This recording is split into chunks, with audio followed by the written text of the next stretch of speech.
طيب الحمد لله رب العالمين والصلاة والسلام على نبينا Muhammad وعلى آله وصحبه أجمعين. Donc les frères, on poursuit aujourd'hui bi'idhnillah azza wa jal notre lecture concernant les ahkam du siyam. Donc on est toujours dans la lecture du livre de Cheikh Mar'i ibn Yusuf al-Karmi rahimahullah sur la base du madhab de l'imam Ahmed rahimahullah. Donc on a traité plusieurs sous-chapitres dans le siyam, des sous-chapitres très importants, plus particulièrement celui concernant les annulatifs du jeûne. Et aujourd'hui, bi'idhnillah azza wa jal, l'auteur il va s'arrêter sur un chapitre particulier qui rentre dans les annulatifs du jeûne, mais de par son importance et de par la gravité de ce dernier, eh bien l'auteur rahimahullah lui a donné un sous-chapitre fasl, comme on a vu ensemble, qui lui est propre. فقال رحمه الله فصل في من جامع في نهار رمضان. Donc le chapitre concernant celui qui a eu un rapport pendant une journée de Ramadan. فقال رحمه الله ومن جامع نهار رمضان في قبل أو دبر. Donc il nous dit celui qui a un rapport dans la journée de Ramadan, c'est-à-dire entre le lever du Fajr Sadiq et le coucher du soleil. Il nous dit que ce soit par le qubul, c'est-à-dire par devant, l'orifice qui est devant, au devant de la femme, ou bien par derrière. Les ulama, ils ne font pas de différence ici dans cela. Et ce qu'on va appeler al-jima', c'est ce que les fuqaha ils nous disent lorsqu'ils disent taghyib al-hashafa. C'est-à-dire que lorsque le gland il disparaît, le gland de la personne, de l'homme, lorsqu'il disparaît, eh bien à ce moment-là, on va appeler ça jima'. Même si la personne n'a pas d'éjaculation après cela. Donc l'auteur il nous fait comprendre ici que ce soit par devant ou bien par derrière, eh bien à ce moment-là, le jima', l'accouplement sera acté. Et Ibn al-Qayyim rahimahullah il dit que justement la disparition du gland, eh bien beaucoup de ahkam ils rentrent dedans. À ce moment-là, la personne on va dire qu'il a fait zina. Si juste il y a cette disparition, même s'il n'a pas un rapport complet, et beaucoup d'ahkam ils suivent par rapport à cela. Donc quand on entend zina, quand on entend jima', fornication, rapport, etc., sache que le fuqaha il fait référence à ça, qui est justement la disparition du gland. Pareil pour le rousl, à ce moment-là, la personne, juste que du moment où son gland disparaît dans la partie de son épouse, eh bien le rousl devient obligatoire. Il nous dit wala limayyit, et même si cela il a fait avec un mort, ou bahima, ou avec une bête, fi halatin yalzamuhu fiha al-imsak mukrahan kana aw nasiya. Donc là il nous dit, lorsqu'il fait cela, dans un moment où il est obligatoire de s'abstenir. C'est-à-dire à l'inverse de celui qui voyage ou bien de celui qui est malade parmi ceux à qui on autorise de rompre le jeûne. Et là il nous dit qu'il soit forcé ou bien qu'il ait oublié, chez l'imam Ahmed rahimahullah, eh bien c'est la même chose. Ils ne font pas de différence ici entre celui qui est conscient, qui se rappelle, et celui qui est libre dans ses actions, et celui qui oublie.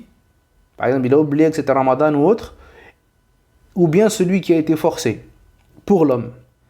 Et pourquoi ils disent ça ici? Ils disent parce que l'homme, on ne s'imagine pas que l'homme, justement, eh ben, on le force à faire ces choses-là. Pourquoi? Parce que c'est lui qui, en général, a le pouvoir et le choix dans ce genre d'action-là. Donc à ce moment-là, s'il a oublié ou il a été forcé, on lui dira tu dois rattraper ce jour-là et tu dois aussi faire ce qu'on appelle al-kaffara, la compensation. Donc sur cette base-là, dans le madhab, c'est ce qu'ils nous disent. Eh bien, par la suite, on va trouver que le muallif il nous dit lazimahu al-qada wal-kaffara, comme on l'a dit, il est obligatoire pour lui de rattraper ainsi que de faire la compensation, ce qu'on appelle al-kaffara al-mughallada, la grande compensation. Ensuite là il nous dit وَكَذَا مَنْ جُومِعَ إن طاوع غير جاهل وناس. Donc là il dit pareil, celle sur qui le rapport est tombé, avec qui on a fait le rapport, là il parle de la femme, si elle est consentante. Donc là on voit ici qu'il y a une différence. Et que Al-Hanabila rahimahumullah, les fuqaha du madhhab, ils font une différence entre l'homme et la femme ici. Ils disent parce que l'homme, lui en général, eh bien, on ne va pas le contraindre à faire ces choses-là. Tandis que la femme, on peut la contraindre. Et il nous dit, si elle n'est pas ignorante et qu'elle n'a pas oublié. Donc ici on voit que les fuqaha, ils font la différence entre l'homme et la femme.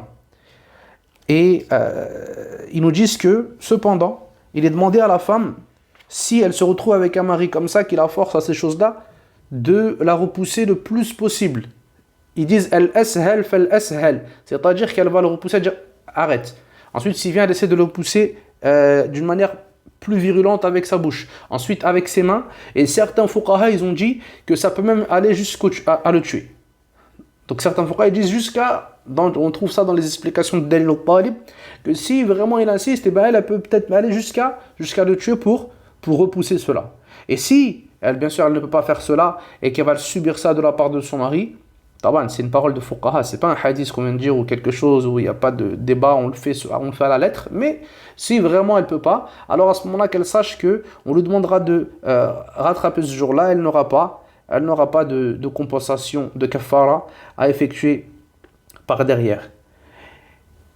Et donc ici, on comprend ici quand on voit justement cette compensation énorme, l'importance qu'Allah subhanahu wa ta'ala il a donnée aux journées de Ramadan et à la pureté de ces jours-là et à la sacralité de ces journées-là, et que la personne, eh bien, elle ne peut pas se permettre de tomber dans ces choses-là, même dans des choses qui lui sont licites dans les jours de Ramadan, et que Allah Azza wa Jal, il a mis derrière cela eh bien, des actions énormes. Et comme on va le voir ici, l'auteur il va nous expliquer quelles sont ces compensations et quelle est cette compensation justement qu'on va retrouver pour celui qui est tombé dans ce grand péché. Et bien ici, déjà la base de cela, c'est le hadith du prophète alayhi salatu wassalam, comme Abu Huraira radiyallahu anhu il rapporte, et c'est venu dans le Bukhari wa Muslim, il nous dit بينما نحن جلوس عند النبي صلى الله عليه وسلم إذ جاءه رجل فقال يا رسول الله هلكت. Donc là, un homme il est venu auprès du prophète alayhi salatu wassalam, il a dit Ya Rasulallah, halakt. Halakt yani j'ai péri. Et le prophète alayhi salatu wassalam il lui dit Ma'alak, qu'est-ce qui t'arrive? Qala waqa'tu ala imra'ati wa ana sa'im.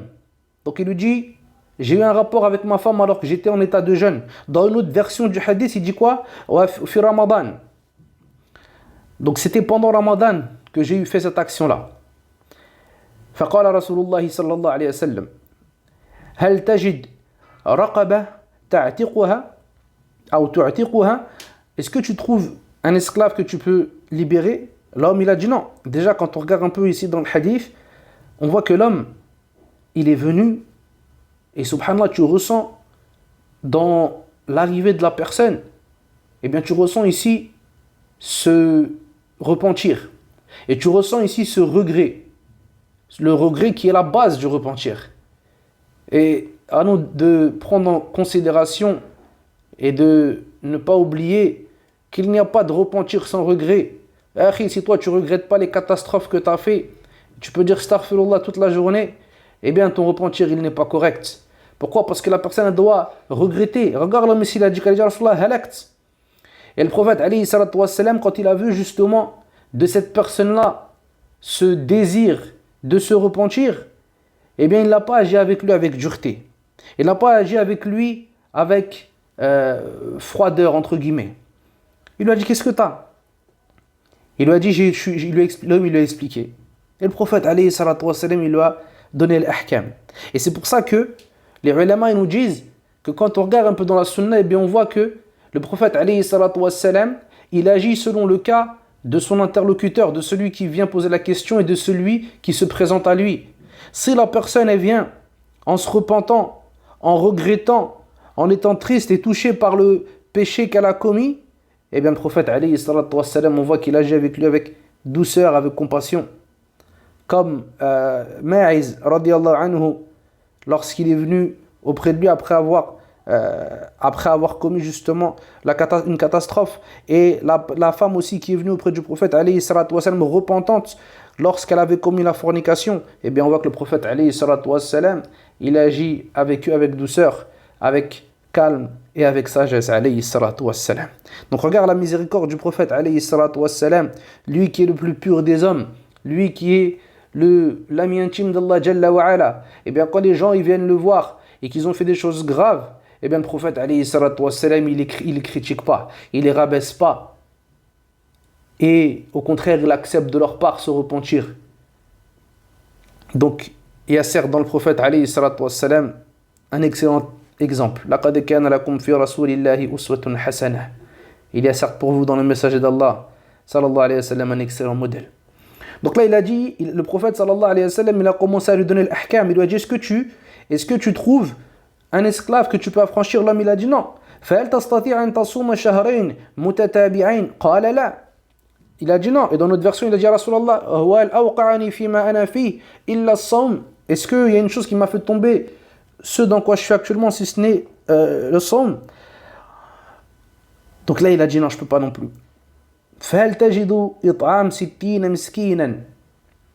Est-ce que tu trouves de quoi nourrir 60 pauvres? Là l'homme il a dit non. Et dans une version il a dit, il n'y a pas plus pauvre que moi dans cette ville.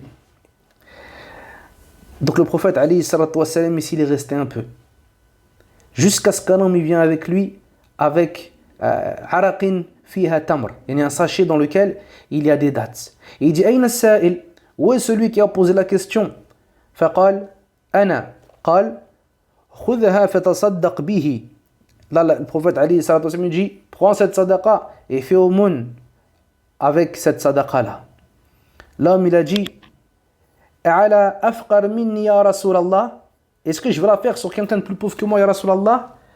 Et là, il lui dit justement, je ne connais personne plus pauvre que moi. Ma bayna la batayha. Yani, je connais personne de plus pauvre que moi entre les deux extrémités de la ville. Et là, le prophète, alayhi salatu wassalam, il a rigolé. Jusqu'à ce que ses dents apparaissent. Et il lui a dit, at'imhu ahlak. Nourris avec cela ta famille. Donc, ici, comme on a dit, on se rend compte de la miséricorde du prophète alayhi salatu wassalam, et du fait qu'il différencie entre celui qui vient rempli d'orgueil, celui qui vient en étant fier, en se vantant de son péché, et celui qui va venir avec le repentir, avec la demande de pardon. Eh bien on voit que le comportement du prophète alayhi salatu wassalam il change. Donc là, shahid min al-hadith, c'est que le prophète alayhi salatu wassalam, il a mentionné les 3 étapes qui sont: la première, comme il dit l'auteur rahimahullah, idqu raqabatin mu'minah. Donc le prophète sallallahu alayhi wa sallam, il n'a pas dit mu'mina ici dans le hadith, il a dit tu libères un esclave, sans dire un esclave croyant. Mais qu'est-ce qu'ils ont fait ici les fuqaha? Ils ont pris le hadith qui est venu mutlaqan et ils l'ont porté sur ce qu'on appelle al-muqayyid. Al-muqayyid qui est venu dans l'autre verset, dans le verset de celui qui tue involontairement. Eh bien on lui a demandé à celui-là de libérer un esclave croyant. Eh bien les fuqaha ici du madhab hanbali, ils ont pris ce muqayyid et ils ont porté le mutlaq dessus. C'est-à-dire le mutlaq, c'est le hadith qui est venu entre guillemets d'une manière absolue, et ils l'ont restreint avec le verset du Coran où on a restreint par la caractéristique et l'attribut du croyant pour l'esclave. Donc il dit, si la personne il veut libérer, il veut faire la kafara, il doit libérer un esclave, mais cet esclave il doit être croyant. Dans notre époque il n'y a plus justement d'esclavage, donc là يجوز, comme ils disent les fuqaha, لا يجوز استعباد الناس أو تجعل الناس عبيدا لك، يعني ما يجوز هذا. وقد جاء عن عمر أنه يقول من يستعبد الناس وقد ولدتهم أمهاتهم وهم أحرار.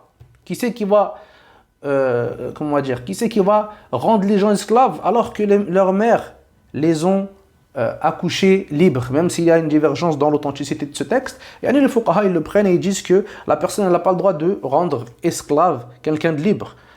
Ce qu'on voit, ce qu'on a vu ces dernières années dans certains pays, l'islam bari'u min hada. L'islam, il est innocent de ces agissements-là. Donc ça, c'est la première des choses, c'est le fait de libérer un esclave. Si on ne peut pas, ici c'est bitartib, on n'a pas le choix. D'abord tu fais ça. Si tu ne peux pas, tu passes au second qui est le fait de siyam shahrayn mutatabi'ayn. Donc les fuqaha du madhab nous disent que après cela, s'il ne peut pas, il doit jeûner 2 mois consécutifs. Et ici, ils nous disent que le consécutif, c'est shart li sihhat as-sawm. C'est une condition pour que la compensation soit valide. C'est-à-dire que si, par exemple, il a jeûné les 2 mois, il ne reste plus que 2 jours, il dit attends, je fais une pause, je reprends après pour X ou X raison, eh bien les fuqaha nous disent qu'il doit recommencer tout dès le début et que sa kafara n'est pas bonne jusqu'à ce qu'il vienne avec un siyam complet, sans interruption. 2 mois sans interruption. Taïb, ici il y a une mas'ala. S'il commence au début du mois, alors c'est clair. On parle de mois, bien sûr, les frères égériens. Quand les fuqaha et dans les livres d'islam, on parle de mois, on parle que des mois égériens. C'est-à-dire que si la personne elle commence, par exemple, à Muharram, eh bien à ce moment-là, elle s'arrêtera au mois égérien selon la vision lunaire. Maintenant, taïb, si la personne, il a démarré au milieu du mois, alors les fuqaha, ils ont divergé. Certains ils disent qu'à ce moment-là, par précaution, il fait 30 et 30, ce qui fera un total de 60 jours jeûnés. Taïb. Les fuqaha ils nous disent dans une mas'ala, si la personne, il voyage alors qu'il est en plein jeûne de compensation, c'est-à-dire qu'il rattrape ces 2 mois consécutifs et il doit voyager à ce moment-là. Est-ce qu'il a le droit de rompre son jeûne? Alors à ce moment-là, les fuqaha ils disent naam, il a le droit. Pourquoi? Parce qu'il est venu avec une excuse qui est mu'tabara fi shar'. Donc à ce moment-là, les fuqaha yatasahalouna fi hadha al-amr. Ils disent il n'y a pas de problème dans cela parce qu'il est venu avec une chose justement que la charia a autorisé le jeûne. À condition que cette personne-là ne fait pas cela afin de fuir et se détourner et d'interrompre son jeûne. S'il fait cela, alors ils appellent ça une hila, comme une ruse, et bien à ce moment-là on va agir avec lui binaqidi qasdi, avec l'inverse de son cas. Ça même des fois, subhanallah, on l'a vu, même dans les jours de Ramadan, certaines personnes ils disent, là c'est en été, à l'époque quand c'était en été, ils disaient le jeûne là il est en été, donc c'est dur pour moi, je vais voyager, comme ça je ne jeûne pas, et je le rattraperai en hiver. Et celui qui fait ça, qui sache que Sharia, elle agit avec lui avec l'inverse de son cas. Lui, il a voulu la facilité, et ben on va être dur avec lui. C'est un peu comme celui qui va voyager pour faire un voyage où il y a des péchés, où la base de son voyage c'est la désobéissance, c'est d'aller tout nu sur la plage et de déshabiller sa femme et lui se déshabiller et sortir dans les boîtes de nuit et rencontrer des filles dans des endroits haram, etc. Et lui il va me dire oui, moi je prie, je fais le qasr et je fais le jam', je réunis les prières et je les raccourcis parce que je suis en voyage. On va dire akhi, toi la charia elle t'a pas donné cette autorisation. Pourquoi? Parce que ar-rukhas la tunat bil ma'asi. Les autorisations, eh bien on ne les donne pas, elles ne sont pas liées aux désobéissances. Taïb. Donc à ce moment-là, s'il voyage d'une manière générale sans avoir l'intention de couper son jeûne et son, comment on appelle ça, une expiation, alors à ce moment-là, il n'y a pas de mal. Tandis que s'il fait ça pour couper son expiation, alors à ce moment-là, yahrumu dhalik. Et ça, subhanakallah jalla wa ala, nous en préserve, mais ça ressemble un peu aux actions des Juifs. On leur a dit ne péchez pas Yawm as-Sabt. Eh bien, ils ont jeté leur filet le vendredi et ils les ont récupérés le dimanche. Hilatan. Aussi, ils ont voulu ruser. Wallahu bima ta'maluna basir. Et Allah, il est clairvoyant concernant ce que vous faites. Taïb. Ensuite, les ulama ils nous disent aussi que s'il ne peut pas, alors il passe au fait de nourrir 60 pauvres. Ici, il y a un qaïd que certains savants ils citent. Ils nous disent le fait de nourrir 60 pauvres, eh bien, c'est quand on ne peut pas jeûner. Et certains ulama, ils ont mis un dabit, ils ont mis une règle, ils ont dit le fait de ne pas pouvoir jeûner, il ne faut pas que ce soit comme ça. On va regarder. Et on va demander à cette personne-là, est-ce que toi, tu peux jeûner Ramadan le mois complet, sans interruption? Si on voit qu'il peut, alors on va lui dire, toi, tu vas jeûner ces 2 mois-là. Et tu vas les jeûner entièrement, sans interruption. Mais celui qui vraiment il peut pas, il a vraiment une grande difficulté, et bien à ce moment-là, lui, on va passer à l'autre étape qui est le fait de nourrir 60 pauvres. Donc ici, les ulama ils disent que même s'il y a une mashaqqa, même s'il y a une difficulté, eh bien c'est comme ça. Il a voulu dépasser les limites qui sont graves, alors il s'est mis lui-même dans la difficulté. Donc ensuite il nous dit فَإِطْعَامُ 60 مِسْكِينًا إِذَا عَجَزَ عَنِ الصِّيَامِ انتقل إلى الإطعام. Donc il nous dit 60 pauvres. 60 pauvres, ils disent ici que le adad, que le chiffre, il est voulu. Et que la personne, dans ce cas-là, il lui est strictement interdit de nourrir 60 plats, par exemple pour 10 pauvres. Il y a 10 pauvres et je les nourris 60 fois. Là, mais il y a chose. Ici, la personne doit chercher et elle doit faire les causes pour trouver 60 pauvres. Et on a déjà vu ensemble que nourrir, dans le madhab de l'imam Ahmed, chez eux, ils vont tout droit, il n'y a aucun zigzag. Quand on parle de nourrir dans Sharia, eux, ils se basent sur les athars des Sahaba, radiyallahu anhum, et ils disent que c'est mud dubur, ou nisf sa' min ghayrihi. Ils disent que c'est mud dubur, c'est-à-dire, un moud, on a déjà dit, c'est le fait de rejoindre ses 2 mains et le remplir. Donc, un moud de blé, ou bien, ou comment on appelle ça, le nisf sa', ce sera 2 mouds de autre que cela. 2 mouds, c'est le fait de joindre 2 fois ses mains et les remplir de nourriture. Donc eux, c'est ça pour eux, l'it'am, ou bien des dattes, ou bien de l'orge ou autre. Donc ça, c'est ce qu'ils nous disent, rahimahumullah. Et concernant, donc on a dit 3 étapes. La première, libérer un esclave, ce qui n'est plus possible. La deuxième, jeûner 2 mois d'affilée sans interruption. La troisième, nourrir 60 pauvres. طيب, il nous dit rahimahullah, mas'ala idha takarrara minhu al-jima', mas'ala importante que les fuqaha y citent lorsque le rapport il se répète. Donc ici dans Dalil al-Talib il ne l'a pas cité, mais Cheikh Moussa al-Hajjawi l'a cité dans son livre Zad al-Mustaqni'. Il nous dit que lorsque le jima', le rapport, il se répète plusieurs fois dans la journée, alors quel est le jugement? Donc là les ulama du madhab nous dit celui qui va avoir plusieurs rapports dans la même journée, eh bien, sa kaffara ne sera qu'une. Son expiation ne sera qu'une seule. Cependant, si lui, il va,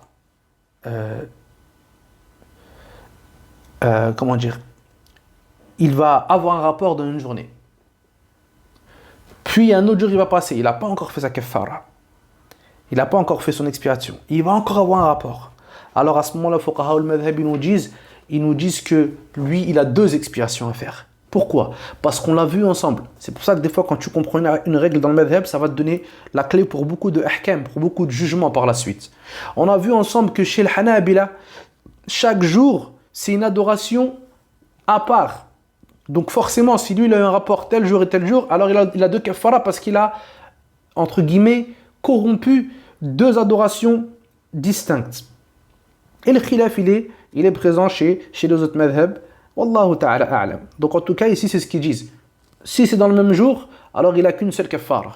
Par contre, si c'est dans 2 jours différents, alors il aura plusieurs kaffara. Et l'être humain, il craint Allah Azza wa Jal. Comme on l'a dit ici, c'est un grand péché de faire cela. Et la personne, elle fait attention. Ici, il y a une mas'ala que Cheikh al-Buhuti et Shamsuddin ibn Muflih, rahimahumullah, ils citent dans Al-Mubdi'a. Et aussi, on trouve aussi ça dans Al-Muntaha de Ibn Najjar al-Futuhi. Et c'est le qawl du madhhab. Le madhhab, ils ont une exception ici. Il nous dit celui qui a ce qu'on appelle, entre guillemets, il a un fort désir. Il a un fort désir. Et lui, eh bien, si il n'assouvit pas son désir, eh bien, on craint pour lui quelque chose de très dangereux pour sa santé. Je vous le dis clairement, eux, ils nous disent, si on craint pour lui que ses testicules se fendent, man lahu shabaq, ils disent, eh bien, celui-là, on lui autorise de rompre le jeûne. Il dit c'est un cas exceptionnel. Et il dit s'il a plusieurs femmes, eh bien on va regarder. La première vers qui il devra aller, et bien sûr ils mettent des conditions. Ils disent aussi s'il ne peut pas, avec l'istimna ça marche pas, ou avec autre ça marche pas, c'est le seul moyen qu'il a. Eh bien ils nous disent, si il ne peut pas faire autre que ça, que le rapport, que c'est la seule chose qu'il va faire qui pourra assouvir son désir, sinon il pourra avoir une grande maladie, eh bien ils nous disent que la première des choses, c'est que s'il a plusieurs femmes, il va aller vers une femme des gens du livre, s'il a une femme des gens du livre avec lui, une juive ou une chrétienne. Pourquoi ? Parce qu'elle n'est pas liée au siyam. Ensuite, ils nous disent, deuxièmement, il va aller vers, s'il a une qui jeûne et une qui a ses règles. Alors à ce moment-là, ils disent, il va aller vers celle qui a ses règles. Comme ça, il laisse le jeûne de celle qui jeûne. Et la troisième solution, si vraiment il n'y a que ça, eh bien, il va aller vers celle qui jeûne. Ça, c'est des cas qui sont exceptionnels, mais les fuqaha, ils en ont parlé dans leur kutub. Il y a des siècles, subhanallah, qu'ils ont parlé de ça. Allah alam. En tout cas, c'est ce qu'ils disent. Ensuite, les fuqaha, ils nous disent, donc après cela, après ces trois étapes-là, eh bien, la personne, s'il ne trouve pas 60 pauvres ou de quoi nourrir 60 pauvres, eh bien, saqatat. Comme le prophète, alayhi salatu wassalam, il a dit à l'homme, il l'a laissé, il lui a donné de quoi nourrir sa famille, et il a rigolé, alayhi salatu wassalam. Et Allah Jalla wa ala dit dans le Coran, la yukallifu Allahu nafsan illa ma ataha. Fattaqullah ma stata'tum. Et craignez Allah autant que vous pouvez, et Allah ne cherche pas une âme au-delà de ce qu'il lui a donné. Donc tous ces versets-là, ils nous montrent qu'Allah Jalla wa ala, il ne cherche pas une âme au-delà de sa capacité. Après, il nous dit l'auteur, rahimahullah, bi khilafi ghayriha min al-kaffarat. Donc, à l'exception, à l'opposé plutôt, d'autres parmi les kaffarat. Donc, il nous dit que, à part cela, à part ici, eh bien, les kaffarat, les expiations, elles ne s'annulent pas. Et ici, il n'y en a que deux chez nous qui s'annulent dans le madhab de l'imam Ahmed. Donc celle qu'on vient de voir, celui qui a un rapport pendant Ramadan et qui ne trouve aucun moyen de compenser, alors à ce moment-là, sa compensation sera annulée. Et la deuxième, c'est celui qui a un rapport avec sa femme qui a ses menstrues. Lui, il doit faire une sadaqa d'une pièce d'un dinar ou la moitié d'une pièce d'un dinar. S'il ne trouve pas, alors elle est tasqut, elle est annulée. Donc ici, il nous dit que dans ces deux cas-là, à part dans ces deux cas-là, les autres kafarat ne tombent pas. Et la personne, elle est obligée de les accomplir afin d'expier son erreur. Wala kafarata fi Ramadan bi ghayri jima'. Et l'auteur il nous dit rahimahullah que en dehors de Ramadan, dans Ramadan en dehors du rapport, il n'y a pas de kafara. Wal inzal bil musahaqa. Et donc on a dit quoi, le rapport? C'est la seule chose qui va faire qu'il y aura une expiation pendant Ramadan. Et la deuxième des choses qui va amener une expiation qu'en tout cas les fuqaha du madhab, même si ici il y a pareil une divergence, mais en tout cas le madhab, حتى في المذهب اختلفوا. وهنا نقطة مهمة في هذه المسألة قد اختلف الإقناع مع المنتهى. Donc dans cette mas'ala, on a dit les deux, entre guillemets, livres principaux dans le madhab de l'imam Ahmed, dans les derniers savants qui sont arrivés, عند المتأخرين, qui est l'Iqna' wal Muntaha. Eh bien, qu'est-ce qu'ils nous disent? Ils nous disent que ici, entre guillemets, deux femmes qui vont avoir un rapport, akramakumullah, et qui vont, entre guillemets, avoir une éjaculation, al-inzal. Eh bien, ici, dans le Muntaha, qu'est-ce qu'il nous dit? Il nous dit que eux, c'est comme le jima'. Ils auront l'expiation aussi. Ils doivent rattraper et ils devront faire l'expiation. Ou bien libérer un esclave, jeûner 2 mois ou nourrir 60 pauvres. Donc, ils nous disent ici, yulhaq. Hada yulhaq bihada. Tandis que, ça c'est ce que Cheikh dit ici, Cheikh Mar'i, rahimahullah, et c'est ce qu'il y a dans Al-Muntaha, Muntaha de Al-Futtuhi. Et dans Al-Iqna', eh bien il nous dit non. Il dit ceux-là, ils ont un péché, ils doivent se repentir, ils doivent faire le repentir et ils doivent rattraper leur jour seulement.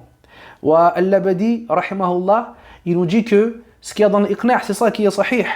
Et Al-Mardawi, rahimahullah, il a aussi donné la force à la vie, au second avis, le fait que lorsque deux femmes ils ont un rapport, qu'Allah subhanahu wa ta'ala nous en préserve et préserve nos sœurs de toute turpitude, et bien que lorsqu'ils ont un rapport et que par la suite il y a une éjaculation, et bien ils ont un péché, ils doivent se repentir à Allah azza wa jal, ils doivent se repentir à Allah subhanahu wa ta'ala, et ils doivent rattraper leur jour, mais il n'y a pas de compensation.